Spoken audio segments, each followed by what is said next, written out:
Okay, good evening, everyone. Sorry for the slightly late start to the early start. Tani Chada. The Gemara says, Tani Chada, Masikim Kelim, Masikim Shivrei Kelim. Tani Idach, Shem Masikim Kelim, Kach Masikim Shivrei Kelim. Which the Gemara says, the Rabbi Yehuda, Rabbi Shimon. And the third writer, Nachum, which we'll get to. So the first thing we discussed last year is the Gemara says that this brisa that says that Masikin is going according to Rabbi Yehuda, who the first brisa which says Masikin Kelim, the in Masikin Shivrei Kelim is going according to Rabbi Yehuda, who holds of Muktza, and we saw a machlokas Magen Avraham against Rashi. The Magen Avraham, who has Rishonim on his side, says that the issa is the burning, the lighting is a type of hishtamshus, and Rashi seems to say that the issa is the issa of Muktza is the tiltal in order to burn it. But if you could burn it on the spot, then that wouldn't be a problem. So again, ein masikim shivrei kelim because of Muktza, like Rabbi Yehuda. Why not? What's the Muktza? Where's there the problem with where's there the Muktza? Rashi says hishtamshus, movement of the Muktza, because it's leave it to the fireplace, and Magen Avraham says that the intrinsic act of lighting is a type of hishtamshus. The Gemara then carries on and says that the second brisa, which says that Shem Masikim Kelim Kach Masikim Shivrei Kelim, is Rabbi Shimon, and we discussed again that Rabbi Shimon and Rabbi Yehuda are not arguing as extreme as it sounds. Is there Muktza or is there no Muktza? But Rabbi Shimon has a concept of Yoshev Matzapeh, which we helpfully translated as anticipate. That Rabbi Shimon says that you anticipate changes occurring and you wait for those Yoshev Matzapeh. You sit there and waiting for the change to occur. That doesn't mean you're sitting there anticipating the Kelim breaking, but any normal use, any normal change which occurs is an anticipated change, and therefore you can't say it's Muktza, that it's not Muchan or it's Nolad. By definition, that's not called Muktza, that's not called Nolad according to Rabbi Shimon, because you're waiting, anticipating for that change has happened. That Kelim sometimes break. I printed in the source sheet a Chasam Sofer, source 4, who cites the Magen Avraham.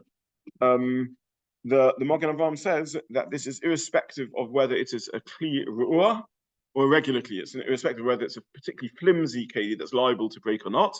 Either way, Rabbi Shimon says that you are Yoshev Matzapeh and it's not Muktza. And the raya of the Magen Avraham is because if that were not the case, then instead of the Gemara saying that the two brises, one was Rabbi Yehuda and one was Rabbi Shimon, the Gemara could say they're both Rabbi Shimon. One is talking about Shivrei Kelim which are flimsy, and one's talking about Shivrei Kelim which are solid. In other words, the Magen Avraham is assuming that the Gemara would prefer to avoid saying one brice is like one opinion, one brice is like another opinion, or at least would raise the possibility that both brices are like Rabbi Shimon, and they're talking about different kelim. They're talking about flimsy kelim that break and regular kelim that break.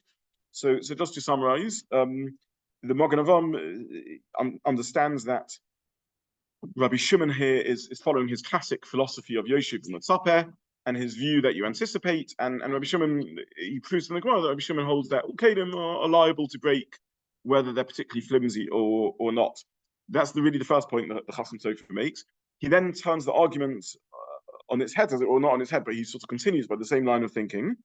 And he says, even if it was a flimsy keli, Rabbi Yehuda would evidently argue it's Muktza. Rabbi Yehuda wouldn't say that a flimsy keli is made to break, and therefore wouldn't be Muktza, because then again, the Gemara could have said both prices are like Rabbi Yehuda. One's talking about a tough keli, and one's talking about a flimsy keli. So again, the same argument on its head. So basically what they're proving is Rabbi Shimon is to the extremes. There isn't a middle position. Rabbi Shimon are never broken kelim on Muktza. That kelim are always liable to break. You always haven't your Yoshev Matzapeh. It's not a psychological argument with your Yoshev Matzapeh. It's in Hilchos Muktza is the possibility of a normal, albeit not definite event occurring, but an event that's part of regular life. Is this part of what a keli is muchan for? Rabbi Shimon says strong keli or flimsy keli, Yoshev Matzapeh. It's true now it doesn't have the shtamshus, but you anticipate that shtamshus. And Rabbi Yehuda says no, anticipating the shtamshus isn't enough. That's Muktza, again, whether it's a strong KD or a weak KD. So they're not arguing over how likely is the Keli to break, where you could begin making chilukim between strong Kelim and weak Kelim. They're arguing conceptually whether you're Yoshev Mitzapeh or not. Everyone knows the Kelim break sometimes. Is that considered something which it's already muchen for or not? That's the machlokus as a conceptual machlokus. Is that within Muktza or not? That's the machlokus of Rabbi Shimon and Rabbi Yehuda. Yeah. Are there any other examples that the Gemara brings elsewhere in which Rabbi Yehuda and Rabbi Shimon have this machlokus? Yes, full of them. Yes, this is. What would be another? Yeah, and I'm avoiding this simply because I don't want us to get overwhelmed. There are examples about all sorts of other breakages. Animals dying. Is an animal that's alive on Shabbos and therefore Muktza for its leather or its meat. Okay, I mean, if it dies, its meat would be also. Is the meat mutter to throw to dogs? Is the leather mutter to do something with it? If a beam breaks on Shabbos, cracks on Shabbos. So really, it's a shos. This is like the big machlokas, Rabbi Shimon and Rabbi Yehuda.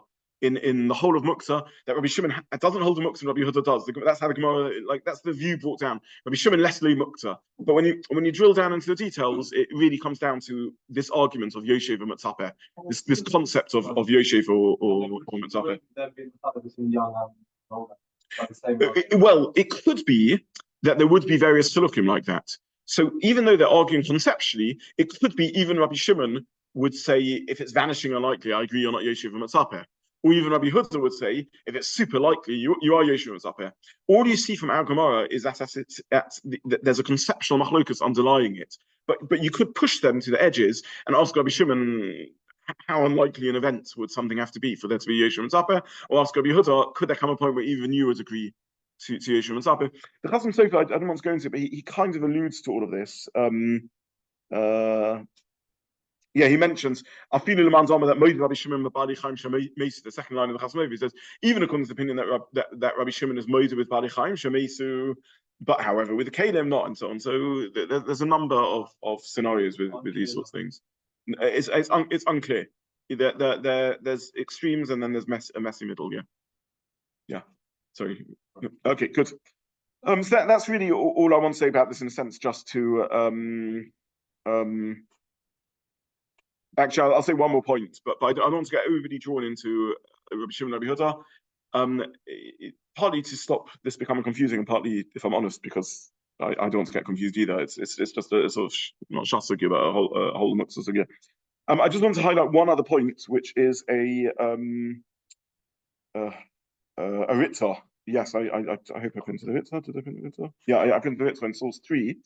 I gave out three lots of sources really, but we're still on the first source sheet, which is Masechet Shabbat and Masechet Kelim.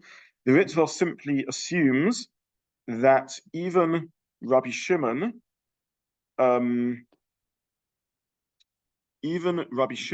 would agree.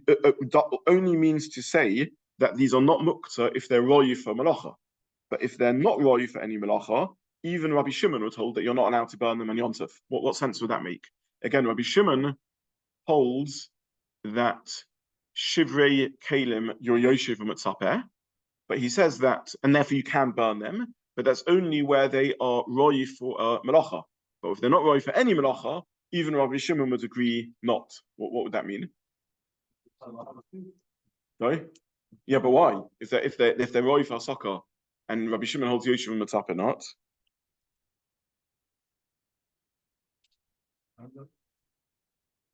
Again, the Ritva, let's just look at the Ritva inside. Mosif Mazut, look at the Ritva in source 3, the second paragraph. Mosif Mazut, Masika Mechenim Chala. V'lo Motzilokim B'She'ein Osin Shum Melacha. You can't talk about when they're not doing any melacha. To Imkein Afidu Rabbi Shimon, lo have a polyglot. Even Rabbi Shimon wouldn't argue. So even Rabbi Shimon agrees that you cannot burn Kelim which don't do any melacha at all. That Shivrei Kelim that don't do any melacha at all, you can't burn. What this means to say is that Rabbi Shimon's Yoshev and Mitzapeh is that you are Yoshev Mitzapeh for something to break. You anticipate Kelim breaking, and you anticipate using the shards for things, for purposes, and therefore they don't become Muktza. But if the shards become purposeless, then they have no purpose at all, so they do become Muktza. You could burn them, but that it wasn't firewood before Shabbos.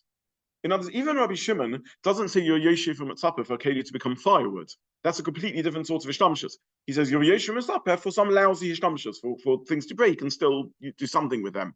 But if it breaks so completely that it does nothing whatsoever and it's completely useless, so it's Muktza because it's completely useless. True, you could burn it as firewood, But Rabbi Shimon doesn't hold that you're Yeshiva Mitzapeh for he holds that Kelim you're Yeshiva Mitzapeh for any Ishtamshus that comes out. He doesn't hold that you're Yeshiva Mitzapeh for burning as firewood. That would be this view. Probably be a clean so if it doesn't have a clean, then burning is not acting as a ishtamshut of a kli. Exactly right. It's not ishtamshus of a kli, and therefore you're not Yeshiva Mitzapeh for it. Correct. That's the svara. The counter argument would be Rabbi Shimon holds you're Yeshiva Mitzapeh, so you're Yeshiva Mitzapeh for whatever happens. If it breaks and you can use that as firewood, then you're Yeshiva Mitzapeh for that. So, is the issue here that you're not Yeshiva Mitzapeh for it, or that even if someone does anticipate it might break to the extent that it's only useful for firewood, but it doesn't help because that's a real lilac. That's like an egg being laid. I think I think the former. I hear your point, but I think the former. Yeah, I think that he's saying it's taking Yeshiva Mitzapeh too far. You're not Yeshiva Mitzapeh for non-ishtamshus. Yeshiva Mitzapeh means you're Yeshiva Mitzapeh for any ishtamshus. But burning is not a ishtamshus kli; it's a destruction that you're not Yeshiva Mitzapeh for. If it's not wood, right? Sorry. If it's not a chaburah or something that you can burn. Unless it's only for soccer, yeah. If it's something that's if it's literally a firewood, then it's a firewood. But a keli is not firewood, therefore it has to have ishtamshus of a keli. You're Yeshiva Mitzapeh for any keli ishtamshus, but not for non-ishtamshus. So in general, is firewood that you prepare for burning, is that considered to be a kli, or is that separate? No, it's its own class. It's not considered to be a kli. It's like food. It's a consumer. I don't know what you call it. A consumable. It's yeah. We don't think that when it becomes inside firewood, it loses its status as a kli. You can't bring it. Yeah. But when it breaks off and it remains clean, you Yeshiva Mitzapeh for that. Once it falls outside of being clean.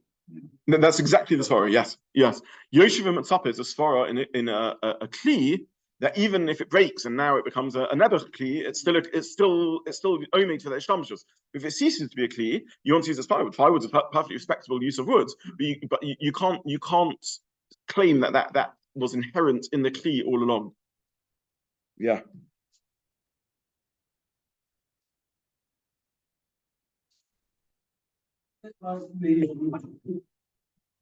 The fact is that if it breaks, it can break in any which way. Anything will happen. So if you're expecting it or you're anticipating it to break, why should you make a distinction? I think there's a svara that anticipation still has to be something inherent in it. The svara of anticipation is a kli. I think it gets back to our old svara that a kli is so subservient, such a slave, that it's only for any ishtamshus you can squeeze out of it. Yeah, any kli ishtamshus, yeah. It's like the anticipation of the creation of a new kli. Yeah, something like that. And that's why Shimi is sort of saying, is this like mamish or no, like something new coming to existence? I don't think you have to take it that far. I think you're going to say it's not ishtamshus of a kli. I'm making notes as you can see because I do want to think this through again. But yeah. That's a bit of curiosity. So when you have a dead animal and you can feed it to your dogs, that there is no melacha involved in the dead animal. According to Rabbi Shimon, you still show for the animal one for the dog. You wouldn't be allowed to do that. Somehow they're not similar to burning wood, burning a vessel. There it's an animal, whereas here with a kli, the hishtamshus of a kli is soisa. The hishtamshus is something that you would burn. That's Rabbi Shimon's svara. Yeah. To start with, Yeah. it must keep some sort of a clean use. Yeah. When it's broken out. Yeah.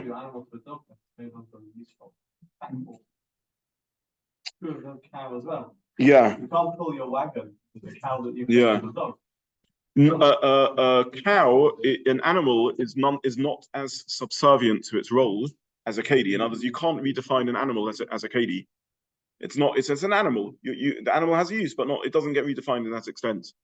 Similar to a kid not being refined by fire. Correct. Yes. Yeah. Again, all these files need working out, but all for now I'm saying is that the Ritzvah says that it would still have to have some hishtamshus. If it has zero hishtamshus, even Rabbi Shimon would agree that it ceases to be a kli. It's just become a piece of rubble, a piece of wood. Wood's very nice to burn, but you can't claim that that's what it was omitted for from Erev Yom Tov. Is that because the Ritzvah takes it as a given that the time coming in our Mishna is Reb Shimon?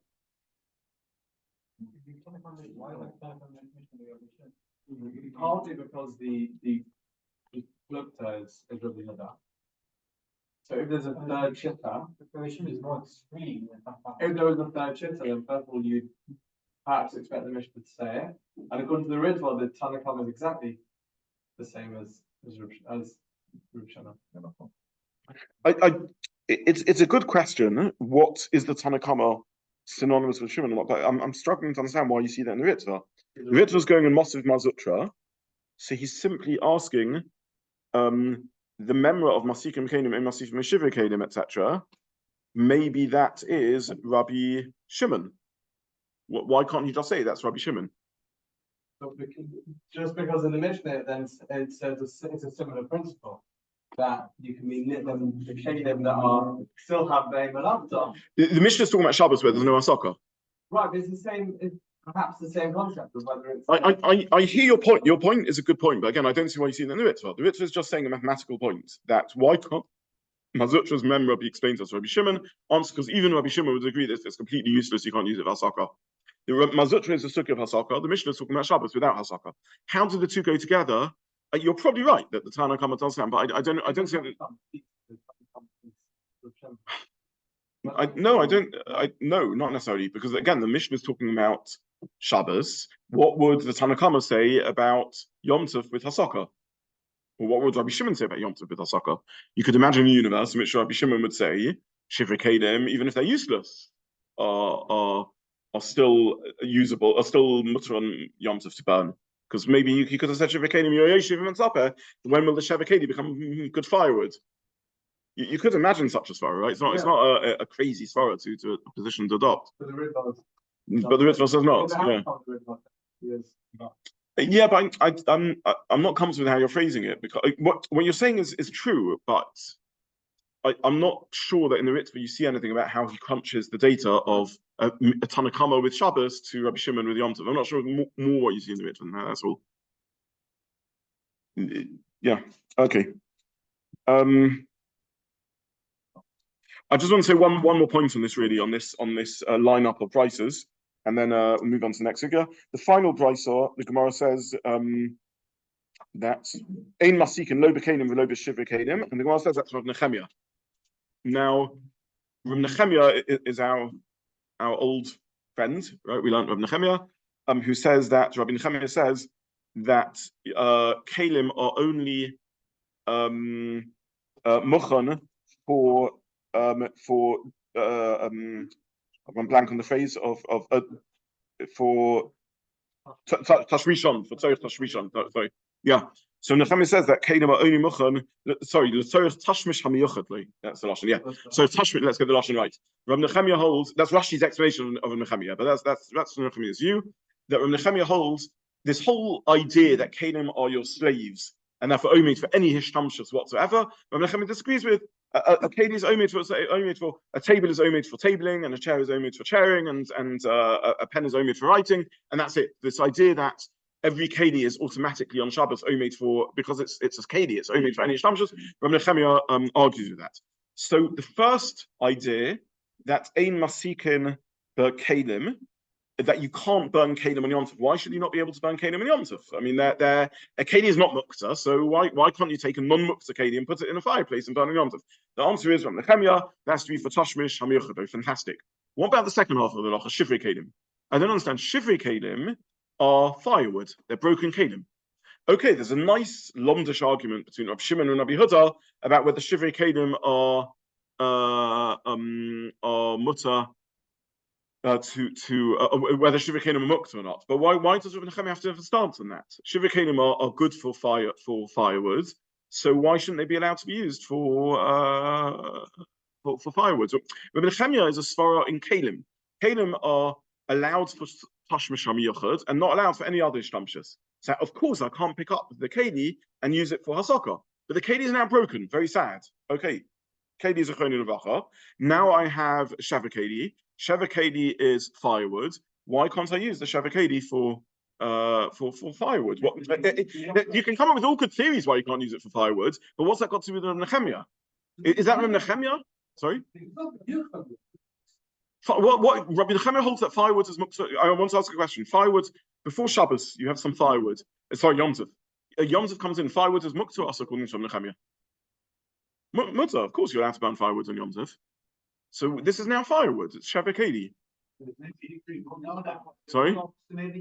Oh, so you could answer that maybe Rabbi Nechemia also agrees to Nolad. It happens to be. So when the Gemara says it's Rabbi Nechemia, it really means the ratios of Rabbi Nechemia, and the Sefer he happens to also hold a Nolad. But why is the Gemara getting itself into a separate machlokas, right?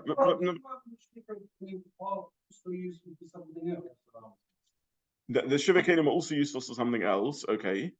Is that what was their main use? Their main use, when things got smashed up a bit, they were used to cover things, and after things, this isn't completely smashed. And what happens if it's completely smashed up?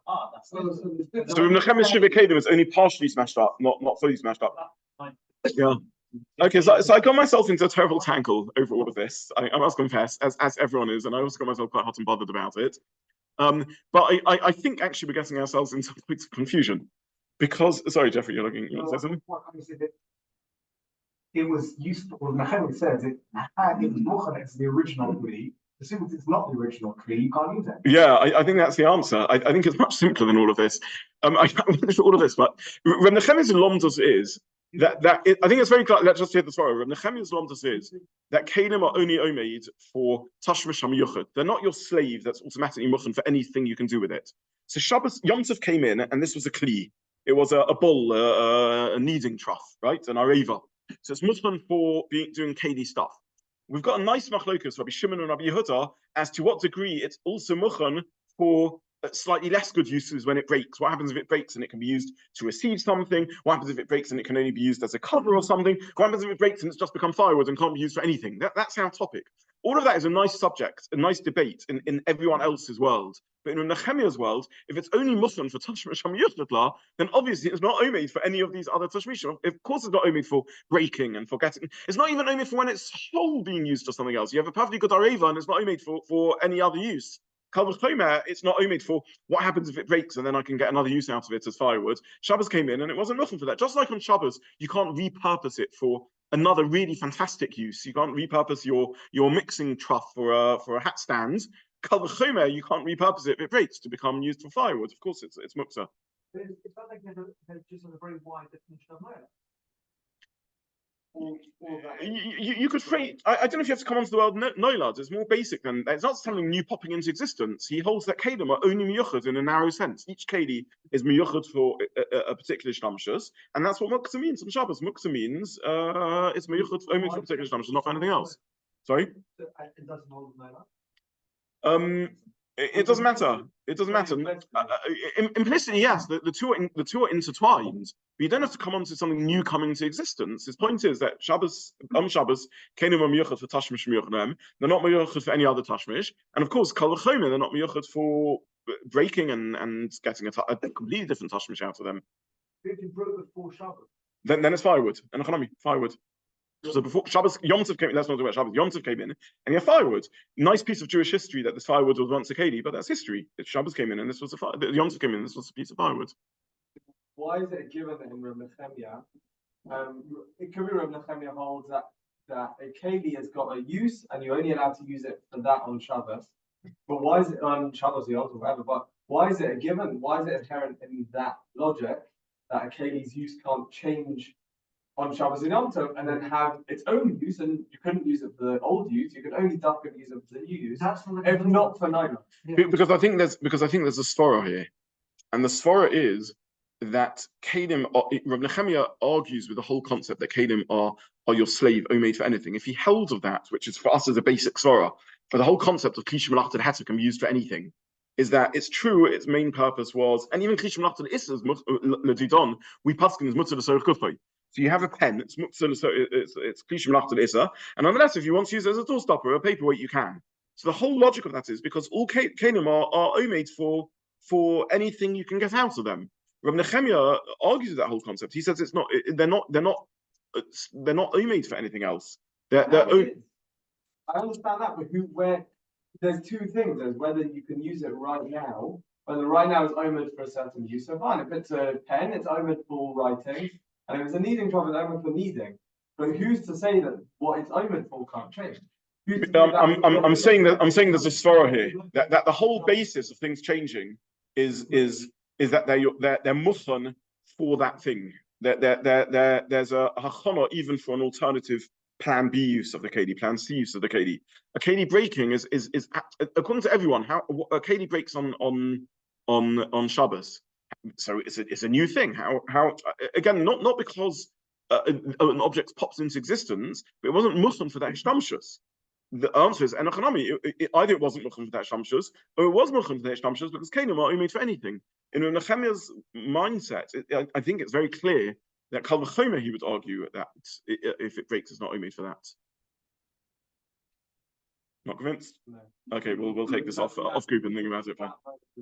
Sorry. With the Shimon Rabbi Yehuda, the Gemara calls a case where. So on that sukkah, we discussed whether that. Yeah. Okay. If So then it's the same as I'm not going to go to war about vocabulary here. When we learned Nolad over there, we discussed what is the critical point that's not muchan or that's Nolad, and we said there's a more extreme Nolad or something literally pops into existence. All I'm asking you to agree with is the core svara that if Rabbi Nehemiah holds that even something, even a proper functioning KD can only be used for its primary purpose, that means to say in his worldview things aren't made for plan Bs, in which case included in that is if something breaks. That's what I'm saying. Even that your objective. Okay. I'll say that it's a given that if you've got a very strict version of Muktza, then he's also going to exclude. Yeah, but that's one-dimensional thinking. If it's strict measurements, it'll be strict on everything else. I'm not saying that. Yeah. Okay, so let's take this off group. Yeah. Okay. Okay, so that's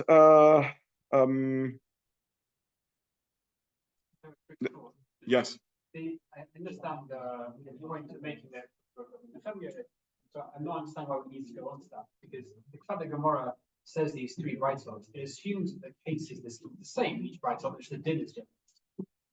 And therefore, it says okay, but we have one ton and one ton. Yeah. That's the scenario. We already know from the previous two bright spots between Rabbi Shimon and Rabbi Yehuda, the case of Shivrei Kelim is not Shivrei Kelim completely, but broken by some use, perhaps not the original use.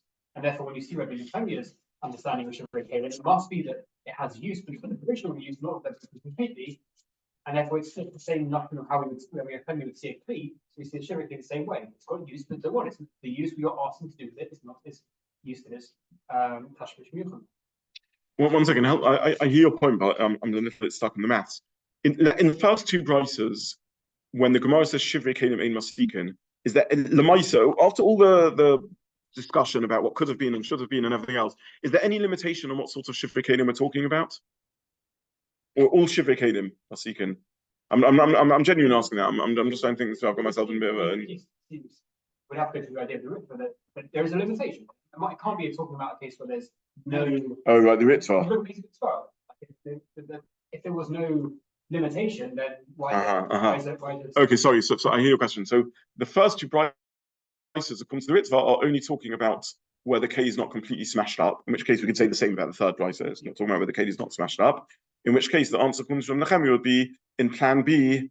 It's still because it still has some other tashmish. Is that called the tashmish shemiyach law? So you're going back to Adam's answer, yeah. Is that called a tashmish shemiyach law or not? I don't know. A broken KD, is that called a tashmish shemiyach law that you can use as a cap? I'll tell you the truth. I have no problem really with this answer. I'll tell you, I don't have a problem really with this answer, other than I think it's a tangled thinking, which is I don't think you have to come on to any of this. I think it's obvious to me that according to Rabbi Nehemiah, Shivrei, a broken KD should not be able to be used as firewood. If it can't if even a KD can't be used for any tashmish other than tashmish miyachadla, I think Kal V'chomer can't be used as firewood. That to me seems like a gatzvara. But you're right, in the Ritzvah's world, if we're only talking about a KD that has some ishtamshus, maybe I don't know, you can speculate about how that would work out. I hear you. Okay. Let's just move on because I want to try and cover as much ground as we can today, given that's our last year. Omar Rav Nachman, Hani Livni, Dishtaim Ibn Yonah, Shari L'Tulsin, and Chazan Mizka Alayu. So Rav Nachman says that piled up bricks, sorry, not piled up bricks, scattered bricks left over from a building can be sat on. So first of all, this Gemara is a Maramokam that sitting on Muktza would be Osa. That's what you see in the Gemara, even though you won't move it. So we see from this that Muktza doesn't just mean not to move Muktza, it means even to use Muktza. That's as an aside. We've met this a few times now, but just to spell this out. So what is the status of these bricks? What's the Gemara saying? They're bricks, right? They're building material. So one way of learning the Gemara is that these bricks, first of all, these bricks are left over from before Shabbos. So you could say that the Gemara is merely saying, or the Gemara is saying that automatically bricks that are left over before Shabbos and have no purpose, you repurpose them as chairs. That's really what the Gemara is saying. They get repurposed as chairs. And in which case, what would be the status of these bricks?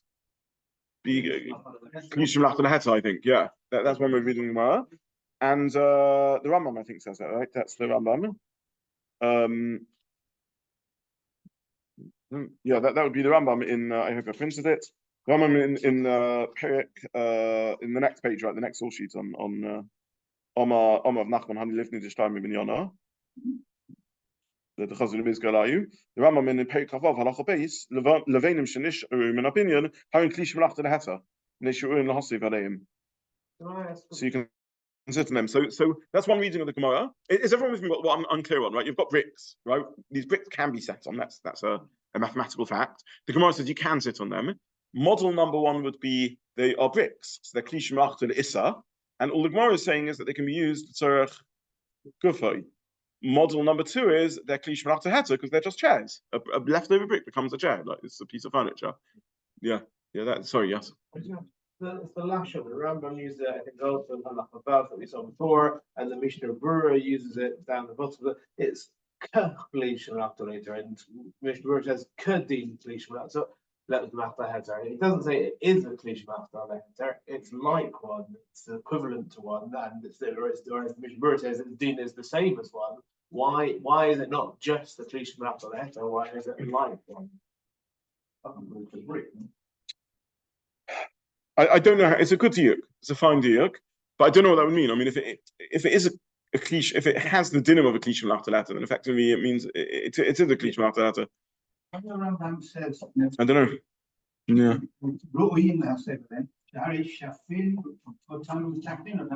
If they have the potential to be prepared properly for sitting on. So he's suggesting that that's why it's a kukli. In other words, it has the potential to become. I don't think that's what it means. I hear your point. I think he means since the way we manufacture bricks is by smoothing them off, therefore they're perfectly comfortable seats. Yeah. If you had, let's say, stones that were used for building, like picture, walls in the countryside made of misshapen stones. Yeah. That's what I understand. What I mean. Yeah. Said the bricks in the only building. Yeah. The same Mishna doesn't say that the Kishma after the Issa is like dinner volume. They're not even like sleep. Yeah. So this is what I'm about. You're 100% right. And this is what I'm going to come on to now. So again, build bricks which are not the Shtayim Binyana, Mutter Taltal. What does it mean, Mutter Taltal? Two theories. Either Klishim Lachta Rambam, or we can speculate Klishim Lachta Issa. And nonetheless, you can sit on it. By implication, that would imply that the second half of the Gemara, in which the Gemara says, Shaginu, if you lined them up, Vadai Aktinu, you definitely made them Muktza, means that they are worse than Klishim Lachta Issa, because you can't sit on them. Now, why would they be worse than Klishim Lachta Issa? I can phrase this another way around. The Gemara says, Shaginu, Vadai Aktinu, so what? So they're Muktza, okay, so they're Klishim Lachta Issa. But you can still sit on a Klishim Melach Teheta. Why should you not be able to use a Klishim? 1 second. Why should you not be able to use a Klishim Melach Teheta? The Tzorech Gufay. So evidently, when the Gemara says that if you line them up, the Muktza, it means more than Klishim Melach Teheta. And in a moment, I printed the Maran comments in the sheet, so no Chedushim. But in a moment, we'll just show you that raises points and discuss why it's worse than Klishim Melach Teheta. So just to summarize, bricks which are left over from a building, Muktza to sit on them. Two theories why they're Muktza to sit on them: either Klishim Melach Teheta, but you can still Muktza the Tzorech Gufay, or Klishim Melach Teheta as per the Rambam. Nachmina would be Mechama Latel, for example, right? Are you allowed to move Mechama Latel? Okay. Now bricks which were lined up for building. Osa. Why are they Osa? Good, they're Muktza Machmas Issa. But why should they be Issa? Why shouldn't you still be able to to sit on them? The answer to that question is, as we'll see in a moment, the Rishonim come up with several suggestions of why they're worse than Klisha Melachto Le'issa, and we'll see that in a moment in the Rishonim. Does that make sense? Yeah. So that case when you pile them up, Yeah. next building, Yeah. is that we're setting an aside from peace at that point? We'll see the Rishonim soon. We'll see let's wait and see the Rishonim. But there's no Chesaron Kiss here, Pashtus. They're bricks. You're planning to use them for Malacha. Every Klisha Melachto Le'issa is you're planning to use it for Malacha, and now you'll use it for something else. Why should it be? We'll see that one of the Rishonim does say Chesaron Kiss. It's not obvious. Yeah. Yeah, so is that the way the Rambam reads it, or is the Rambam like the Prima Gadim read the Rambam that we did in the previous sugya, where the Rambam says Asur as opposed to something that's like a Klisha Melachto Leheter? Does that just mean he's taking it one step down and it is a Klisha Melachto? So, if not, why is that? Why is it different? It's really saying Asur. Very fine point. I missed that. Very nice point. Martin is suggesting that when the Gemara says they're Muktza, very interesting. It doesn't mean it's also to sit on, because you could sit on them, because it's interesting reading the Gemara. I don't know if it's a great reading the Gemara or not, but it's very interesting. That when the Gemara says they're Muktza, all the Gemara means is therefore they have the din of Klishim Lachtal Issa. Now that means if you don't have anything else to sit on, you can sit on them because of the Kufon, but the Nafmun would be their Muktza. You can't just move them around for no reason. Very interesting. All right, okay, I didn't think of that. Okay, so let's summarize with Martin's edition. The first half of the Gemara is clear. You can sit on leftover bricks. Why can you sit on leftover bricks? Well, either because they're klishim lachta lehetza, as per the Rambam, or they're klishim lachta lehetza, and you can still sit on bricks. Second of the Gemara says aktinu. Now I'll phrase it differently. What does aktinu mean? If aktinu means they're mukta, but you can still sit on them, it's a bit of a funny contrast. The first half says you can sit on them. The second half you can also sit on them, just they're mukta. But maybe that's how the Rambam is reading it, and the mukta just means asa mechaman azel. Alternatively, the mukta means they're mukta machmas gufam, and therefore you can't even sit on them. Because a mukta item you're not allowed to sit on. That's what you see in the Gemara. Why would they be mukta? Surely they're klishim after this. We'll see the Rishonim. Shimmy, yeah. Back out what Martin said, the Gemara doesn't say that it's not to sit on. The Gemara says not to the Talmud because you can sit on it. Yeah. Martin's point is a fine. Sorry, the Gemara says. What if it was on the second bit? No, he said. And even the first bit is we're not saying that you're allowed to sit on them. Sorry, little Timmy. Okay, so right, so you've completely right. So in combination, you've completely shown me that I've misread the Gemara. You're right. Yeah. You're adding to what you're saying. Very good. Okay, so let's third attempt. Mark 3. The Gemara says, I'm misquoting the Gemara. Terrible. The Gemara doesn't say you're allowed to sit on bricks that are left over. The Gemara says they're not muksa. Why? Because you're allowed to sit on them. Excellent. Okay. So the Gemara says that bricks which are left over are not mukta, and therefore you can sit on them. Reading number 1 is mukta machmas issa. You can sit on them, the sorich gufay.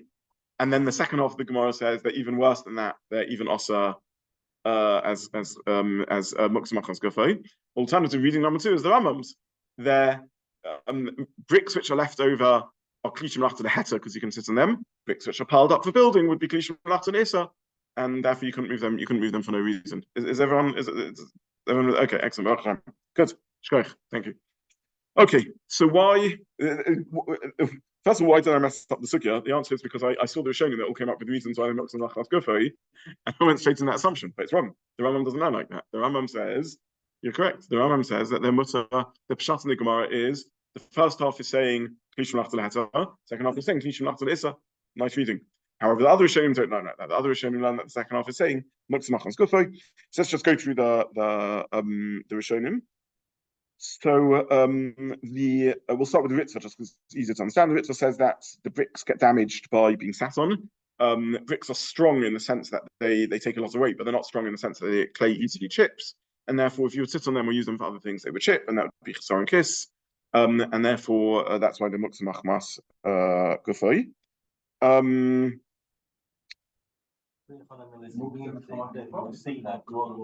Yes, so that's the Ritva. Rabbi Zobin says the new sorrow of Grogus of Smukin. A Grogus of Smukin is an important Gemara terminology used in many places.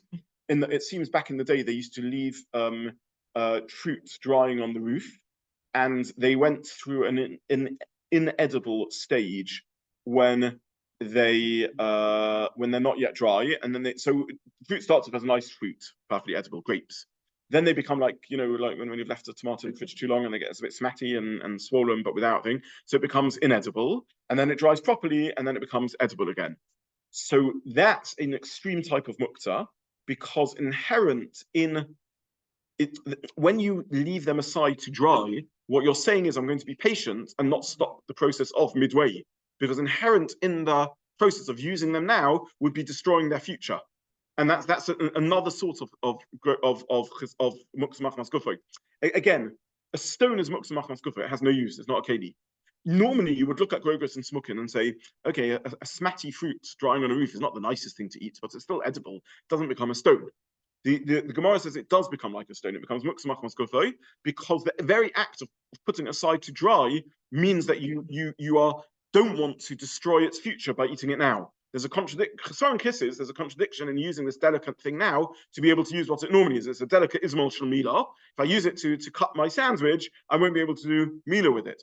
Grogos Smukin says that eating it now contradicts its future, and therefore it's also Muktza Machmas Gufay. Says Rabbi Zobin that when you put the bricks aside to use them as a building, that means to say that you're dedicating them, specifying them not to use for anything else, and any other use contradicts its use as a building, and therefore that's why it would be Muktza. The Mishnah Berurah says a third svara. This is Mishnah Berurah in Sif Cotton Ein Dalet, which happens also the Taltalon. I feel someone mentioned this. I feel you mentioned this. Raphael, you mentioned this. I feel so good for Mekomed. The lekatoris is kedi alein. The dinen kedin avonim. So the Mishnah Berurah says they're like avonim. So I don't know if he means a svara by that. I don't know if he's just saying that dinen kavonim means they're Muktza Machmas Gufay, or he's saying a svara that a brick is a stone. A brick's not a klisha melachot issa. A brick is a stone. It's not a keli. It's a stone. A building block, a brick is just a raw piece of material. It's a piece of mass. That's all it is. And therefore, it's not klisha melachot issa. It's a stone. A stone is Muktza Machmas Gufay. That seems to be the Mishnah Berurah svara. No, a stone is Muktza. Because then it's miyuchad to be a kli. But in the meantime, because it is a manufactured object, but while it's still set aside for building, that's a stone. That's yeah. The Rambam presenting smooth over and therefore it's okay to sit on. Yeah. It's like seat, which the Berurah is saying it's not smooth over, it's a raw stuff. It's a nicely shaped stone, but it's still a building block. A building block is Muktza. It's not a keli. A building block is a building block. That's the story they're saying. Yeah. Yeah. So once it was a stone and with no purpose, it was a kli. Yes. And once you pile them up, it lost its status of a kli. Correct. Because once you set it aside for being building material, it ceases to be a kli and it becomes block. Becomes something that's set aside to become a chaburah karka and to just be a block of a piece of mass. It's not a keli is something I use, right? I use a keli. This is something that's going to be. It's just going to exist. It's just going to be. That's as far, yeah. Rashi seems to say that it's because if it can be sat on, then it gets a terrorist kli. So it implies that if they're piled up and it doesn't have a terrorist kli, so where do you think the Rashi fits in? Is that the Mishnah Berurah? Is Rashi saying because it's set aside for the opinion acher, so it's more like the Grogos? To me, it sounds like Rashi is saying that if it's set aside to sit on, then Torah's kli aleim. If it's not set aside to sit on, then it's not Torah's kli aleim. In other words, he doesn't mean like the Rambam that it's Muktza Machmas. It's klisha melachot issa. He's saying it's Muktza Machmas Gufay. Probably actually Rashi is then why I missed this point. So I'm finding more excuses.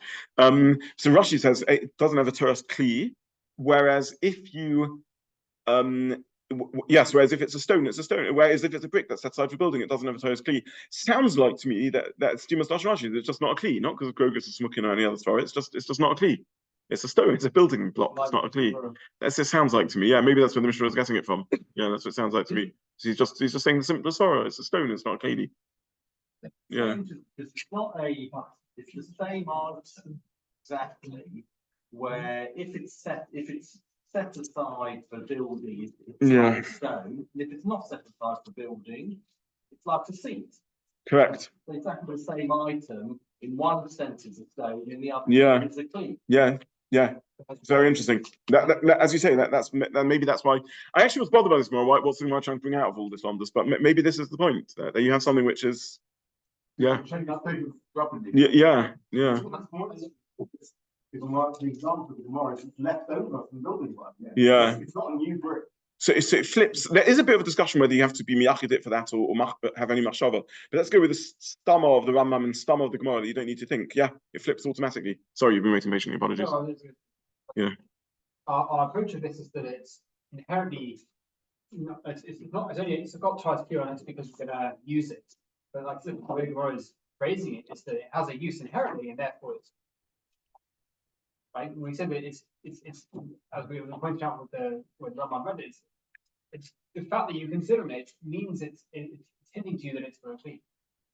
Rashi rings a bit in my ears. Rashi says, "Mehashtalu kaimin opinion." He seems to say as soon as it becomes useless for binyan, it sort of automatically flips into being leisha alem, and therefore automatically becomes a toes keli.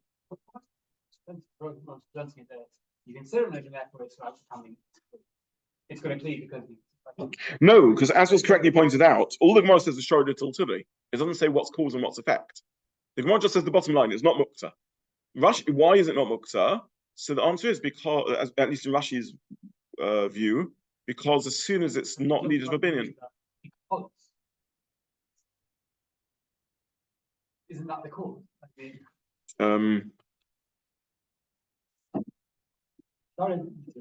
Right. So one second. So according to Rashi, it's not Muktza because you can sit on it.